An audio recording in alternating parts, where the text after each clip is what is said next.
name's Ryan Zimmerman, and I will be interviewing my wonderful mom, Patty Zimmerman. And so we're going to be interviewing her about the hurricanes she's been in. What hurricanes have you experienced? Ryan, I have experienced Hurricane Andrew, Hurricane Katrina, and Hurricane Wilma. Cool. What city did you reside in during this hurricane? I resided in Hurricane Andrew. I resided in Chicago. And Hurricane Katrina and Wilma, I resided in Fort Lauderdale, Florida. How did you prepare for this hurricane? What did you do differently to prepare for the next one? For Hurricane Andrew, I helped my parents prepare just via the phone because I was really far from them. And in Hurricane Wilma and Hurricane Katrina, we secured all of our patio furniture. We brought all of our bikes into our garage and the grill into the garage. We made sure we had a generator and extra gas for the grill. But my big preparation was really at the dealership because we had to put 500 cars in covered parking. We had to move all of our Nissans, Volvos, and used cars into our 4-story covered parking garage. It was really a big project, but I'm glad we did it. Okay. Who was with you during this hurricane? What kind of activities did you do to stay calm? In Hurricane Andrew, I was with your father, the handsome and charming Kurt David Zimmerman, and we prayed and had positive thinking and played some cards, and we were blessed because the Hurricane Andrew did not hit Fort Lauderdale, so we were lucky. Wait, Hurricane Andrew, I thought you were in Chicago during Hurricane Andrew. Right, but we were blessed because it didn't hit Mimi and Papa's house or the dealerships. Oh, did it hit you guys?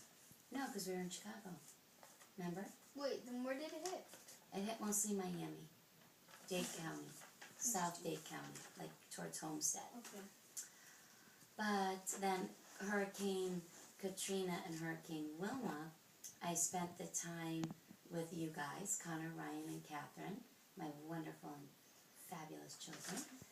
And you were all really little, so we read books and played Candyland and played cards and just passed the time together. And really, we had hurricane impact windows, so we looked out the window. It was really interesting. That's interesting. Did you lose power, or did your home sustain any damage?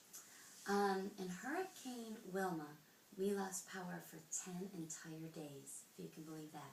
And we did. Did Katrina hit you? It did, but it wasn't as impactful as Wilma. Oh. I want to say Katrina hit was around September. Alabama, like, more? Yeah, it was more Louisiana Yeah. and New Orleans. I guess. And that was just kind of a brush of a storm. Hurricane Wilma was much more significant here in South Florida. I thought Katrina was more powerful. In Louisiana. Oh, okay. I understand. And Hurricane Wilma, we were without power for 10 entire days. And so, but interestingly enough, one of my employees, Larry Diaz, his wife worked in central dispatching for FP&L. She was able to get our street higher up on the dispatching list for the workers to come and reinstate the power. So we had power on our street before anyone else in our neighborhood. We were very lucky. What was your scariest moment during this hurricane? I would say our scariest moment was really after the hurricane. Just making sure we were all set up to go for a long period of time without electricity. Again, we were so blessed because we had gas out at the dealership. So most people were without gas and electricity, but we did have gas, so we could go back and forth and kind of move around freely. And we were lucky because then we were then able to help a lot of other people. The dealership became a real source for helping many, many families. That's good for business, right? Yes, and it was also really good for the community to care for other people and help other people. What advice would you give to someone who was coming to Florida and to prepare for a hurricane? You know, I would tell them to not be too influenced by the media. The media can sometimes get people into a frenzy. Yeah. I would pay attention to the media, but I would be thoughtful and careful about how I interpreted the media. I'd be a very critical thinker, number one. By the media, I mean the newscasters and the radio broadcasters. But then I'd be very orderly in preparing my house and business.